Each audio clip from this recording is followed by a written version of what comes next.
Bonjour à tous, bonjour à toutes, bienvenue sur Klebs Experiences. Je suis Claude Pouliboumbogo, avocate au barreau de Poitiers, médiatrice inscrite à la Cour d'appel de Poitiers ainsi qu'au Centre national de médiation des avocats et associée de la CELAL Club Avocat Médiateur.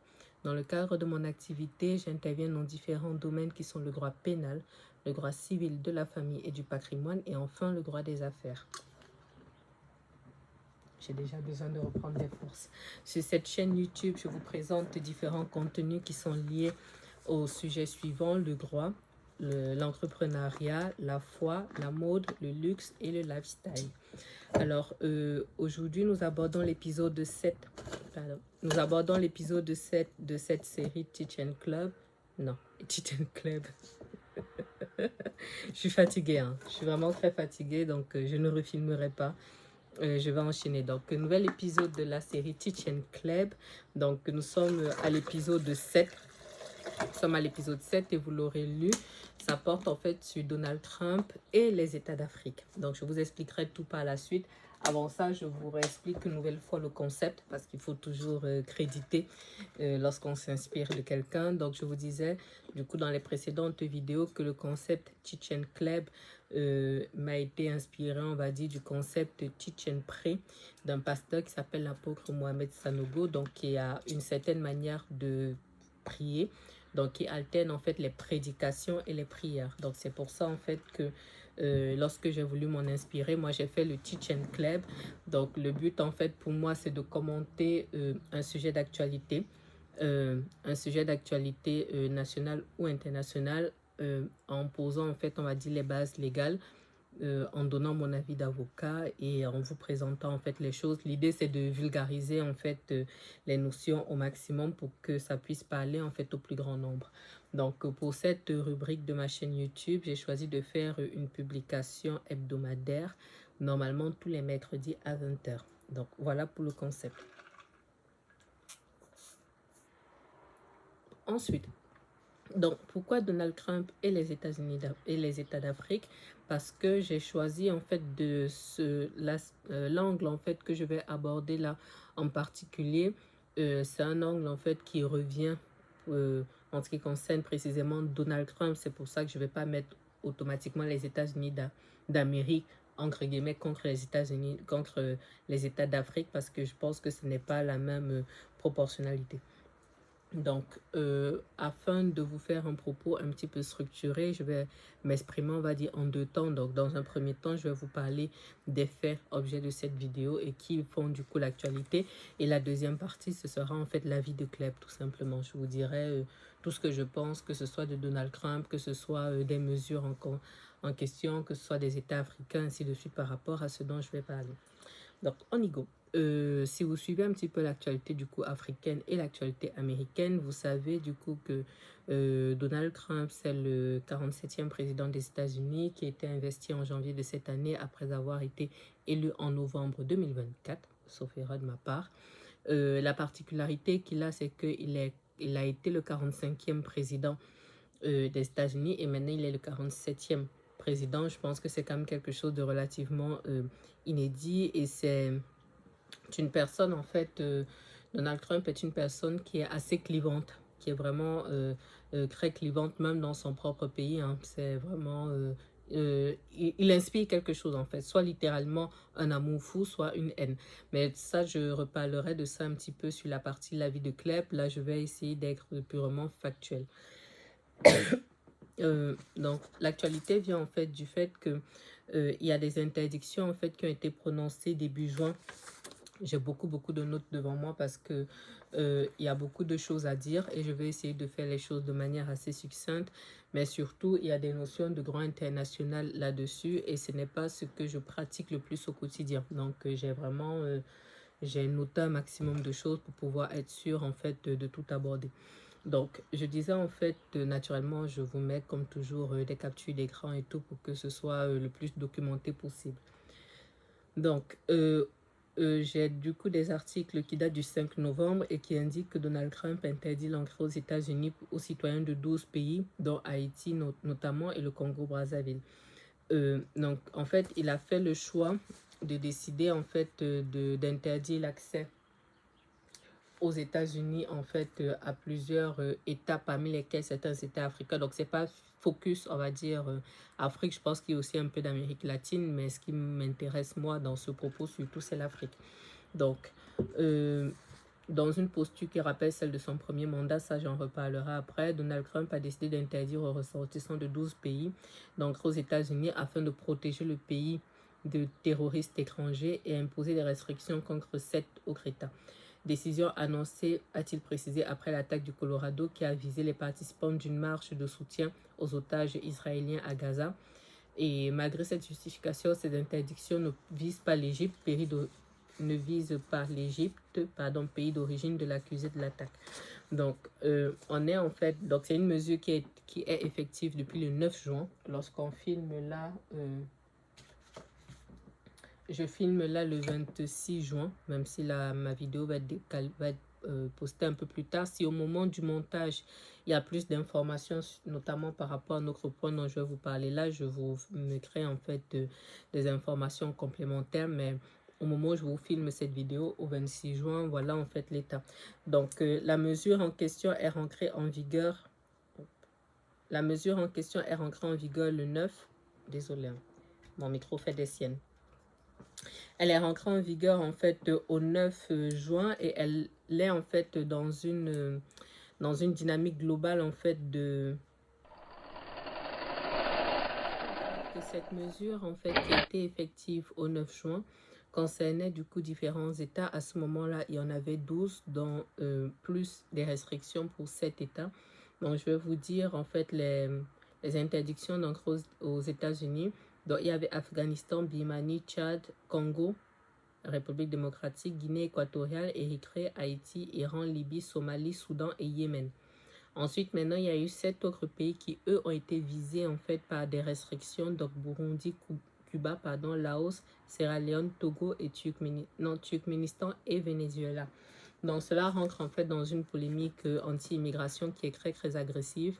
Et en réalité, ce n'est pas la première fois en fait que Donald Trump s'y met, puisque dans les articles que j'ai trouvés, on indique en fait que c'est déjà, comment dirais-je, c'était déjà un mode de fonctionnement qu'il avait en 2017, donc lors de son premier mandat. C'est aussi pour ça que j'ai fait la vidéo, on va dire, à son nom, mais pas au nom des États-Unis de manière globale, parce qu'il y a eu une certaine rupture lorsque Joe Biden, 46e président des États-Unis, est venu en fait aux commandes. Donc j'ai trouvé là en fait un article qui date du 14 mai 2017 qui disait du coup qu'une cour d'appel de la côte ouest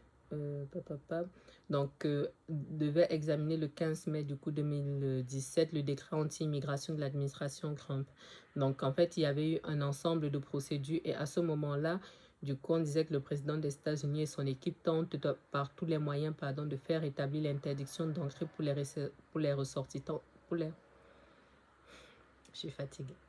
Pour les ressortissants de 6 pays musulmans retoqués en justice. Donc, la mise en œuvre des textes de loi sur l'immigration et la construction du mur, vous savez, le mur qu'ils voulaient déjà construire entre les États-Unis et le Mexique, n'avance pas, même d'après les forces de police de plusieurs régions. Le climat a changé dans les communautés. Donc, pareil, je vous mets l'article là, mais c'est pour vous dire en fait que c'est une volonté qu'il a en fait depuis de très longues années. Et en fait, c'est une politique anti-immigration très agressive qu'il a. Et en réalité, bon, même si j'en reparlerai par la suite, en réalité, tous les moyens sont bons, si vous voulez. Désormais, la situation a un petit peu évolué aux États-Unis, puisque maintenant, il y a une nouvelle liste de 25 pays africains qu'il devrait rajouter. C'est pour ça que je disais qu'entre le moment où je filme, en fait, cette vidéo et le moment où elle sera montée et publiée, s'il y a des éléments nouveaux, je les ajouterai en fait à l'écrit, parce qu'il semblerait que maintenant ils envisagent en fait, dans Trump et son administration envisagent de rajouter une liste de 25 États africains à la liste des pays interdits d'entrer sur le territoire, parmi lesquels le Cameroun, d'où mon intérêt un peu plus poussé. Donc en réalité, en tout, il y aurait 36 pays intéressés.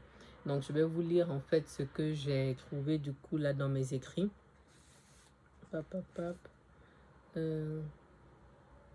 fait, j'ai tellement de notes que j'essaye de structurer en fait les choses. Donc, on dit du coup que Washington veut rallonger la liste des interdictions de voyage aux États-Unis. Le gouvernement américain envisagerait d'imposer des restrictions de voyage ou interdiction totale d'entrée pour les ressortissants de 36 pays, dont 25 du continent africain. Washington souhaite que ces pays remplissent certaines conditions de sécurité et ces États-là, en fait, disposent de 60 jours pour se mettre en règle. Je vais essayer de retrouver en fait de manière précise ce qu'il reproche entre guillemets à ces États-là. Donc pour justification, Washington indique que certains pays ne seraient pas en mesure de fournir des documents d'identité fiables ou auraient trop de fraude dans l'administration. Pour d'autres, un nombre important de leurs ressortissants aux États-Unis aurait dépassé la date limite de leur visa.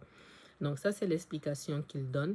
Et comme je disais du coup que ce n'est pas un élément nouveau puisque en réalité, la politique anti-immigration est globale puisque ça avait déjà commencé en 2017 et plus le temps passe, on va dire, plus on rajoute des excuses, des choses comme ça. Donc par rapport à ces 36 nouveaux États, je vous tiendrai informé au moment du montage de ce que ça aura donné. Donc il y a eu du coup de nombreuses réactions à cette décision du coup des États-Unis. Il y a eu la décision du Tchad qui a décidé en fait d'appliquer la réciprocité. Donc je vous mettrai la capture d'écran là. Le président Déby a décidé désormais aussi de suspendre les visas pour les ressortissants américains, pardon. Il y a eu en fait une première matérialisation des choses puisqu'il y a eu l'équipe de basketball du Sénégal qui s'est vu refuser ses visas parce que les joueuses en fait devaient aller s'entraîner aux États-Unis en vue d'une prochaine compétition, mais les visas leur ont été refusés et le président en fait, je crois que c'est le président qui a communiqué sur ses réseaux en disant du coup qu'ils ont annulé complètement le stage aux États-Unis, donc il n'y a pas de recours ou quoi que ce soit. Ils ont annulé le stage aux États-Unis et ils vont se réorganiser pour que le stage soit fait au Sénégal. Maintenant, à voir ce que ça donnera pour les compétitions, étant précisé que je crois que c'est le mondial de foot qui aura lieu aux États-Unis en 2026, je crois. Je vérifie l'information et je vous l'affiche là. Je sais qu'il y a aussi un autre État africain qui avait réagi. Je vais vérifier l'information, je vais l'afficher là. Ça devait être dans la première vague. Mais je ne veux pas dire en fait, je veux pas dire un mot qui serait erroné, mais je sais qu'il y a un autre État qui a aussi réagi et qui avait aussi décidé d'appliquer la réciprocité. Donc je commente ça un peu plus tard dans la vidéo.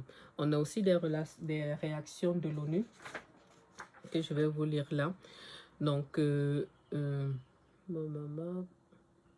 avant ça, je vous précise en fait que Donald Trump, dans son immense bonté, a indiqué qu'il y aurait une lueur d'espoir pour l'ensemble des pays concernés par ces restrictions et interdictions. Donc, il aurait indiqué que la liste est sujette à révision. Donc, certains États pourraient donc en être retirés à condition de coopérer, donc à condition de remplir les conditions qui sont fixées par les États-Unis. Donc, je disais donc que donc, il y a donc des inquiétudes en fait qui sont manifestées par l'ONU. Donc, de manière précise, c'était le commissaire de l'ONU aux droits de l'homme, Volker Turk, qui a indiqué du coup que la portée très large et générale de la nouvelle interdiction de voyager suscite des inquiétudes au regard du droit international, notamment le principe de non-discrimination et de la nécessité de la proportionnalité des mesures déployées pour répondre aux préoccupations exprimées en termes de sécurité. Donc ça, c'est un courriel qu'il a transmis en fait à l'AFP. Au-delà de cela, il s'inquiète en fait du langage utilisé par le président américain, qui parle en particulier de protéger les États-Unis face aux terroristes étrangers. Voilà. Il reconnaît toutefois que chaque État a le droit de gérer ses frontières dans le respect du droit international, mais il juge profondément regrettable ces déclarations officielles dénigrant les personnes qui sont concernées par ces restrictions-là.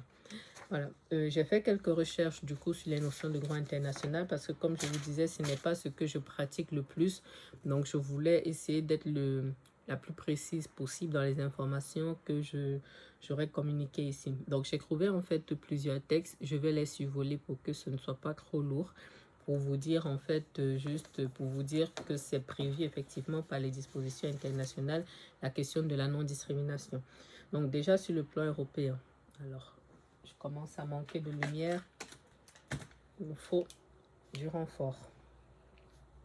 Donc déjà sur le droit international, donc on a le traité sur le fonctionnement de l'Union européenne, notamment qui interdit du coup la discrimination fondée sur la nationalité. Donc je vous mets ça là. Donc il y a des directives en fait qui sont des corollaires, qui sont les égalités, la directive sur l'égalité en matière d'emploi, ou encore la directive sur l'égalité raciale. Mais ça ne fait pas l'objet de cette vidéo, même si j'en parle là. Le texte fondateur qui m'intéressait, du coup, c'était le traité sur le fonctionnement de l'Union européenne. Non. Ensuite, la Cour de justice de l'Union européenne, la Cour de justice, pardon, de l'Union européenne a du coup eu à se prononcer sur cette question-là, et sa jurisprudence, en fait, on indique que sa jurisprudence, dans sa jurisprudence, pardon, le principe d'égalité apparaît comme la pierre angulaire du droit de marché unique, et au-delà de la communauté de droit, de même que l'égalité devant la loi constitue le socle démocratique du droit des États membres. Dans cette perspective, la Cour n'a pas purement et simplement assimilé la non-discrimination au principe d'égalité. L'égalité et la non-discrimination se supposent mais fonctionnent à certains égards de manière autonome.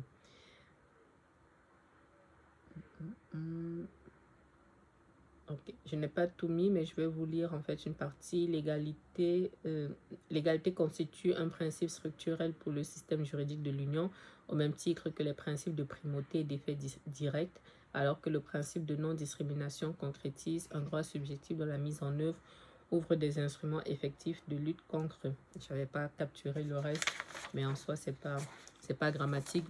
L'idée, c'était de vous démontrer en fait que la Cour de justice de l'Union européenne consacre aussi ce principe-là. Ensuite, il y a plein de textes internationaux, comme je vous disais. Donc, encore principe de non-discrimination. Donc, j'ai la Convention internationale sur l'élimination de toutes les formes de discrimination raciale.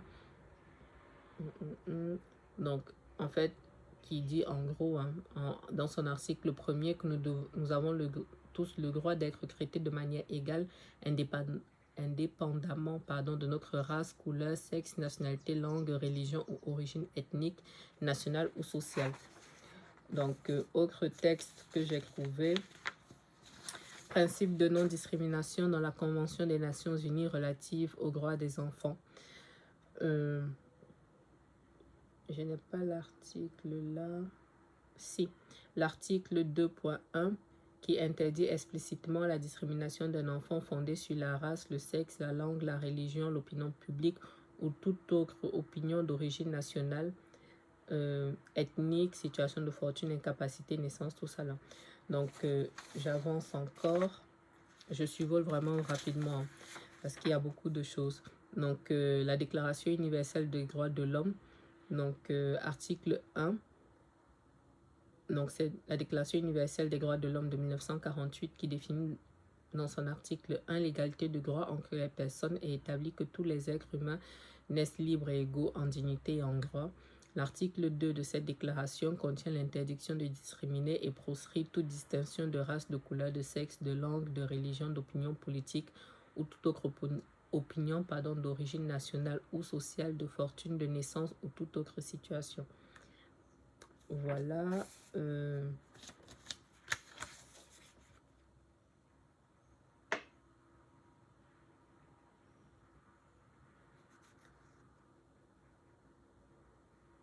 Alors, j'ai un autre document, mais je ne pense pas que ce soit suffisamment pertinent. C'était le Pacte des Nations Unies de 1966 qui fait un lien aussi avec la Déclaration universelle des droits de l'homme. Bon, je vais m'arrêter là. Je vais trouver encore un autre texte, mais qui sera moins pertinent. Convention internationale sur l'élimination de toutes les formes de discrimination raciale de 1965.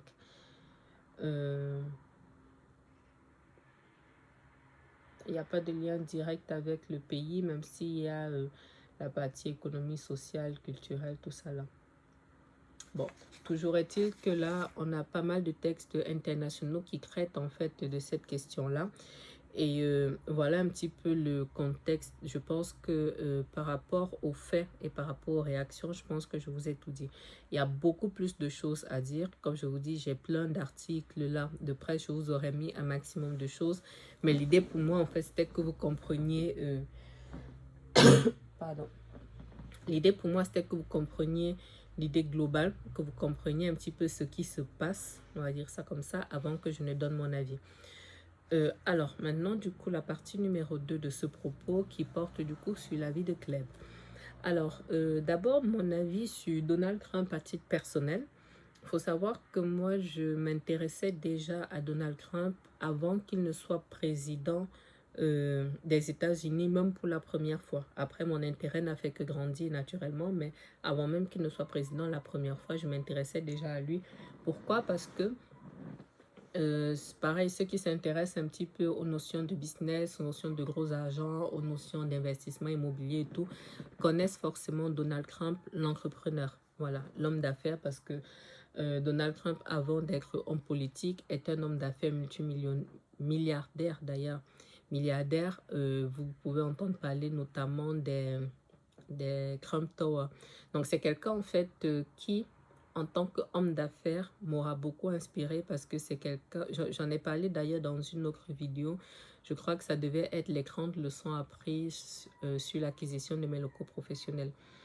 C'est un homme en fait qui a fait fortune. Bon, il était déjà de riche naissance. La rumeur dit que son père lui avait donné 1 million pour se lancer, mais sauf qu'il est devenu, il l'a quand même transformé en milliard. Et ce qui est particulier, c'est que il a fait faillite 2 fois. Ça veut dire qu'il est parti de millionnaire, du moins avec on va dire l'investissement de base que sa famille lui avait donné, son père de manière précise. Il est devenu milliardaire. Il a fait faillite une première fois, il est redevenu milliardaire. Il a fait faillite une deuxième fois, après il est remonté.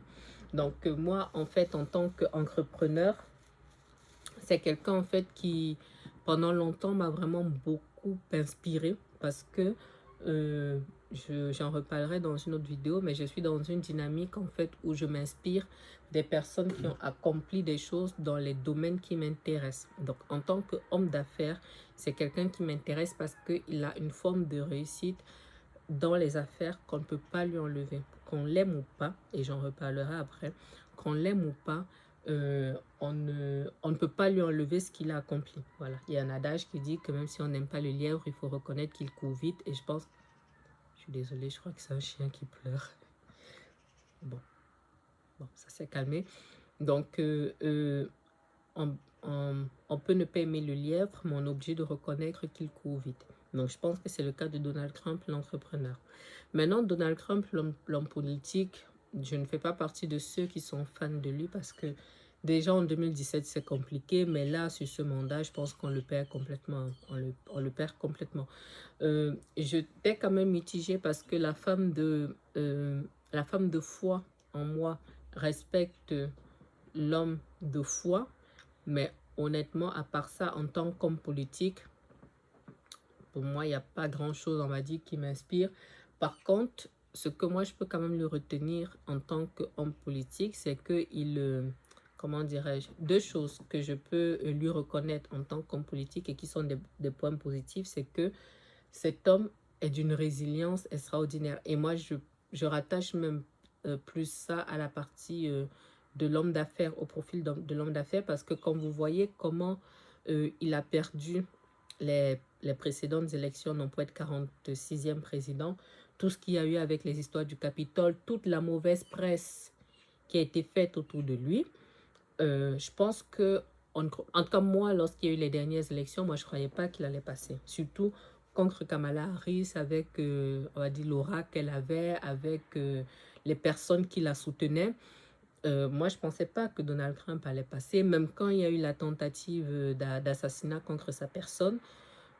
Moi, je fais même partie des personnes qui ont cru au début que, bon, il devait être un petit peu impliqué dans cette histoire, tellement, en fait, tellement c'était improbable, que le jeune là vienne essayer de tirer sur lui, que le jeune le loupe comme ça, qu'il revienne, même pas, je ne sais même pas si c'était arrêté, même plus de 48 heures, mais qu'il revienne comme ça, qu'il se remobilise, qu'il machin. Honnêtement, on ne peut pas lui enlever cette résilience-là. Autre chose, on ne peut pas lui enlever le fait de faire ce pourquoi il a dit qu'il venait. Ça, on ne peut pas lui enlever parce que ceux qui suivent un petit peu l'actualité américaine voient qu'en ce moment, il y a beaucoup de personnes qui sont un peu dans la désillusion, un peu en mode oui, peut-être il fait Messi, il restera là-bas. Mais en fait, il fait ce qu'il avait dit depuis le début. C'est pour ça que ces élections étaient assez particulières parce que ce qu'il annonçait de son programme n'augurait pas grand-chose de bon. En fait, son programme était plutôt inquiétant, mais force est de constater qu'il aura beaucoup touché surtout l'Amérique rurale, entre guillemets, on va dire l'arrière-pays, si on peut dire ça comme ça, on va dire l'arrière-pays. Après, comme ils ont un système d'élection qui est un petit peu particulier avec les grands électeurs et tout, je ne sais pas le pourquoi du comment, mais quand même, il faut reconnaître en fait qu'il aura fait cette campagne-là et qu'il a eu une avance certaine. Il n'a pas eu en fait une petite victoire, il a eu une large victoire sur Kamala Harris. Donc ça veut dire qu'il a quand même cette popularité-là qui fait en sorte que les Américains l'apprécient. Et je pense que il y a aussi cette ambivalence-là de, comme je disais, la question de l'homme d'affaires et l'homme politique qui est plutôt, qui est impulsif, qui fait un peu n'importe quoi, qui part dans tous les sens et tout. Et l'homme d'affaires parce que moi, j'ai l'impression, en tout cas vu d'ici, qu'il apporte des solutions aux Américains. C'est aussi pour ça que les Américains le soutiennent parce qu'ils ont l'impression d'avoir des solutions dans leur quotidien. Je me suis par exemple beaucoup intéressée, même si je n'ai pas eu le temps de creuser, je me suis par exemple beaucoup intéressée, comment dirais-je, aux proportions de vote. Et moi, j'ai hâte de savoir, par exemple, pourquoi il y a beaucoup de Noirs et beaucoup d'Hispaniques, donc beaucoup de Noirs, beaucoup d'Afro-Américains et beaucoup d'Hispaniques qui ont voté pour lui. Pourtant, lorsque vous entendez Trump parler, vous comprenez bien qu'il n'aime pas spécialement les femmes, il n'aime pas beaucoup plus les Noirs, il n'aime pas beaucoup plus les Hispaniques, qui craignent que d'ailleurs largement sur place, je crois qu'ils craignent même plus que les Noirs sous l'administration Trump, mais ils sont très nombreux ceux qui ont voté en fait pour lui. Donc moi, on va dire en tant que chef d'entreprise, moi je soupçonne en fait que ce soit la partie purement capitaliste en fait, donc ce qui peut leur apporter dans le quotidien. Maintenant, je ne suis pas sur place, je n'ai pas eu l'occasion d'y aller depuis les élections, je ne peux pas vous en dire plus, mais en tout état de cause, ce n'est pas le sujet de cette vidéo. Mais l'idée, c'est de vous donner en fait mon impression. C'est-à-dire que sur place, visiblement, s'il a été réélu là, avec tout le passif qu'on lui connaît, les poursuites qu'il y a eu et tout le reste, il a quand même été réélu là. Ça veut dire que en termes de politique intérieure, même s'il est critiqué, et Dieu seul sait qu'il était critiqué même dans la presse, visiblement, les Américains en majorité pense que sa place est là. Maintenant, en politique extérieure, je pense qu'on le voit, il ne plaît pas à grand monde. Hein. Il ne plaît pas à grand monde sur le plan extérieur, mais on va dire c'est un petit peu le jeu de pouvoir. Je vais en reparler par la suite. C'est heureusement, malheureusement, ce qui arrive lorsqu'on a du pouvoir, c'est que les gens ne vous apprécient pas nécessairement, mais ils sont obligés de vous respecter, ils sont obligés de faire avec vous. Et c'est ça qui se passe là. Il méprise tout le monde, il fait beaucoup de boulettes et tout le reste, mais bon. Comme je disais, je ne vais pas plus m'étaler là-dessus parce que ce n'est pas l'objet de la vidéo. Sur les interdictions du territoire, qu'est-ce que je veux dire? C'est la loi du plus fort. En fait, c'est ce qui me permet en fait on va dire, de faire le parallèle avec un certain point. Autant je l'ai expérimenté dans ma propre vie et je le vois dans le milieu dans lequel j'exerce, mais surtout comme je dis, on va dire sur le plan mondial, avec tout ce qui se passe en ce moment, si vous observez un petit peu l'actualité internationale, vous voyez les jeux de pouvoir, vous vous rendez compte que malheureusement, sur cette terre, vous aurez, on va dire, le respect des gens lorsque vous aurez du pouvoir, littéralement. Parce que ce que Donald Trump fait aujourd'hui, moi je vous dis, même au Cameroun, pour ne pas citer d'autres pays qui n'y a pas de polémique, même au Cameroun, je ne vois pas comment le président actuel du Cameroun pourrait se lever pour faire autant de boulettes et puis ça passerait comme ça. C'est-à-dire, il fait littéralement n'importe quoi. Il va dans tous les sens parce que les explications qu'il donne pour ces interdictions, on se rend compte en fait que ce sont des choses qu'il faisait depuis. Il bafoue tous les critères internationaux auxquels les États-Unis sont pourtant signataires, mais en fait, il fait ce qu'il veut. Il sait ce qu'il veut, il fait ce qu'il veut parce qu'il sait qu'il y a une forme d'impunité. C'est-à-dire, vous n'êtes pas content c'est vous qui voyez, vous êtes content. En fait, la réalité, si on est très honnête, la réalité, c'est qu'il y a beaucoup d'États qui vont s'aligner, qui vont réajuster, en fait, qui vont se réajuster en fonction de ce que Donald Trump veut, parce que le marché des États-Unis est un marché qu'ils ne peuvent pas se permettre de perdre. Tout simplement, ça va se passer comme ça. En attendant, du coup, qu'il y ait en fait un équilibre qui se recrée. Étant précisé que dans les États à venir, moi j'ai hâte de voir par exemple s'il y aura les États comme la Chine, des trucs comme ça. Ça ne va pas arriver tout de suite. Ça, pour ne même pas dire que ça ne peut pas arriver, puisque même si ils n'aiment pas la Chine, le poids de la Chine est tel que on ne peut pas en fait les soulever à la légère. Et c'est la même chose avec, on va dire, la France, mais de manière globale, l'Union européenne. Parce que vous verrez comment ils parlent d'Emmanuel Macron. Ce sont les petites piques, du manque de respect, mais il peut difficilement attaquer plus que ça parce que la France, en fait, avec les autres États de l'Union européenne, ils ont eu la bonne idée de se mettre en bloc. Ils ont eu la bonne idée de se mettre en bloc de telle sorte que ça peut faire contrepoids. Oui, c'est la même chose avec la Russie, même s'il n'y a pas forcément d'alliance, mais il y a un contrepoids qui fait en sorte qu'il ne peut pas manquer de respect à Poutine. Regardez tout ce qui s'est passé par rapport à l'Ukraine. Bon, j'ai dit que je ne vais pas développer la question de la politique, ce n'est pas l'objet de la vidéo, mais regardez tout ce qui s'est passé par rapport à l'Ukraine. Regardez comment Volodymyr Zelensky avait été critiqué lorsqu'il était parti à la Maison-Blanche. Et qu'est-ce qu'il a fait? Il s'est écrasé, même si après ils ont arrondi les angles et tout. Et en fait, les gens vont s'écraser parce que c'est la loi du plus fort. Malheureusement, même si on est dans un monde où on essaye d'arrondir les angles, de pouvoir baisser les choses et tout le reste, de temporiser la vérité, c'est que pour le moment, il aura l'ascendant et la majorité, parmi les autres, la majorité vont s'aligner. Maintenant, moi, je salue quand même les élans, on va dire, de dignité de certains États africains, justement, notamment le Tchad, parce que je pense que c'est toujours important d'aller chercher son respect. Même si on est dans une relation de David contre Goliath. Je suis désolée, je manque de lumière. Je vais vite terminer cette vidéo et comme ça, ce sera moins compliqué. Je ne peux pas en rajouter là. Même si vous êtes dans une relation de David contre Goliath, le peu de dignité que vous pouvez avoir, gardez-la. C'est pour ça que moi, je suis contente de la réaction que le Tchad a eue. Je suis contente de la réaction du Sénégal. Et moi, je suis une partisane de la réciprocité. Oui, il faut appliquer. Même si on est totalement d'accord que les visas tchadiens qui seront refusés aux Américains auront beaucoup moins de poids que les visas américains qui seront refusés aux Tchadiens, mais le principe doit être acté.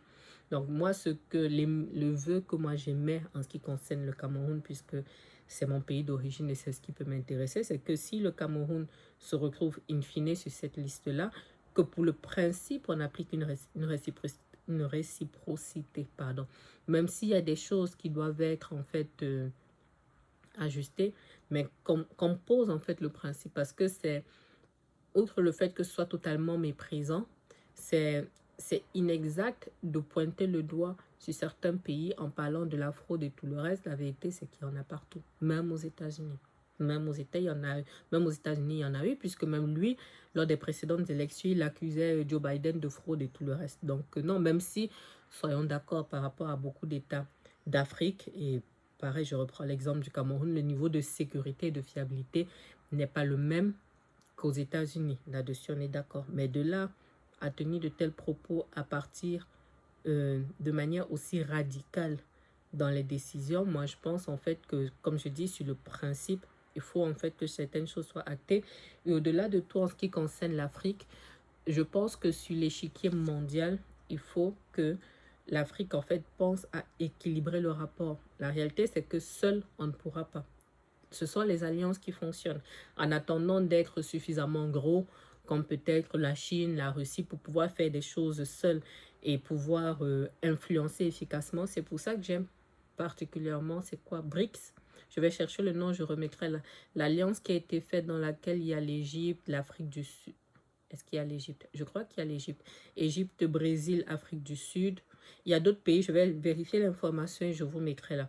Et ça permet en fait qu'il y ait des contre-pouvoirs, même si c'est léger, mais qu'il y ait un contre-pouvoir en fait qui commence à se créer petit à petit, qui fait en sorte que demain ou après-demain, qu'on ne puisse pas venir vous dire n'importe quoi, qu'on ne puisse pas vous faire n'importe quoi juste parce que ce sont les États-Unis.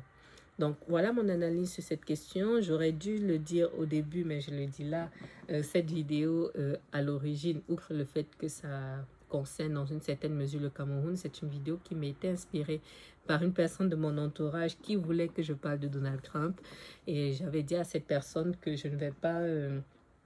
je vais pas m'intéresser, moi, je vais pas du moins, pas je vais pas m'intéresser puisque je m'intéresse et je me documente, mais je ne vais pas faire de vidéos ici sur tout ce qui concerne Israël, pour tout ce qui concerne la Palestine, tout ce qui concerne Ukraine, Russie. Je ne vais pas faire de vidéos dédiées, j'entends. Donc, je pourrais en parler comme ça au détour d'une autre actualité, mais je ne ferai pas de vidéo dédiée là-dessus. Donc voilà, j'ai terminé mon analyse sur cette question-là. Comme je disais, je vous tiendrai informé des informations complémentaires que j'aurai. N'hésitez pas. Ah oui, le conseil d'avocat. Est-ce que j'ai un conseil d'avocat en réalité par rapport à ça? De manière globale, le conseil que je peux donner, tant pour les États-Unis d'ailleurs que pour la France, je n'arrête pas de le dire, pour tous ceux qui sont en terre étrangère et qui ont une situation administrative qui n'est pas régularisée, régularisez-la le plus rapidement possible. Mettez-vous d'équerre de telle sorte que après vous puissiez vous mouvoir n'importe comment et que vous ne puissiez pas, comment dirais-je, vous ne puissiez pas être soumis en fait aux humeurs des uns et des autres.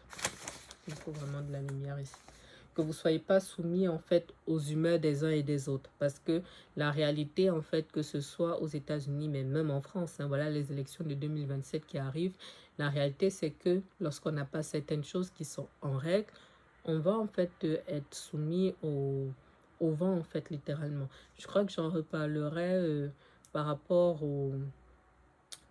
à ce que le ministre, notre ministre Retailleau fait ces derniers temps. Si j'ai un peu de temps, je ferai une vidéo par rapport à ça, mais sécurisez-vous parce que lorsque il y a des montées identitaires comme ça, l'idée c'est toujours d'essayer de taper sur l'étranger alors que ça a été démontré maintes et maintes fois que ce n'est pas l'étranger qui pose problème, peu importe l'endroit, peu importe le pays, j'entends. L'histoire a démontré qu'un pays comme les États-Unis, les Américains même ne sont pas, entre guillemets, les autochtones, par exemple. Vous voyez, l'histoire de la France démontre qu'aujourd'hui, vous voyez cette grande vague, notamment contre les musulmans, mais sauf que lorsqu'il y avait les différentes guerres et tout le reste, dans les années 70, lorsqu'il y avait beaucoup de Maghrébins notamment qui étaient déplacés vers la France, à ce moment-là, il n'y avait pas de problème. Donc, il y a toute une histoire derrière, pareil, qui ne fait pas l'objet de cette vidéo ici, mais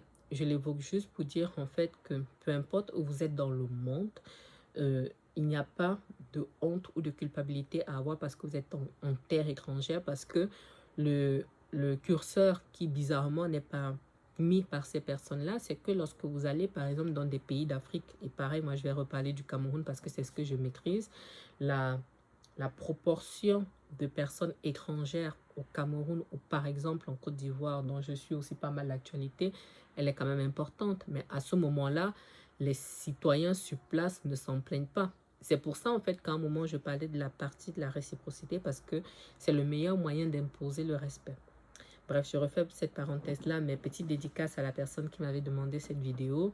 Donc, j'espère que ça vous aura plu. N'hésitez pas à partager ce contenu si vous intéresse. N'hésitez pas à mettre des commentaires si vous en avez. Comme je le dis toujours, dans le respect, parce que s'il y a manque de respect, pour moi, ça veut dire blocage. Je ne rentrerai même pas dans des débats bizarres si la critique n'est pas constructive. Voilà, dans l'attente, du coup, je vous retrouve mercredi prochain dans un nouvel épisode de Chichen Club. En attendant, je vous souhaite une excellente soirée parce que moi, je vais débaucher. Bon, normalement, je vous poste la vidéo le soir, mais pour moi aussi, il est très tard le soir, donc je vais débaucher. À bientôt. Au revoir.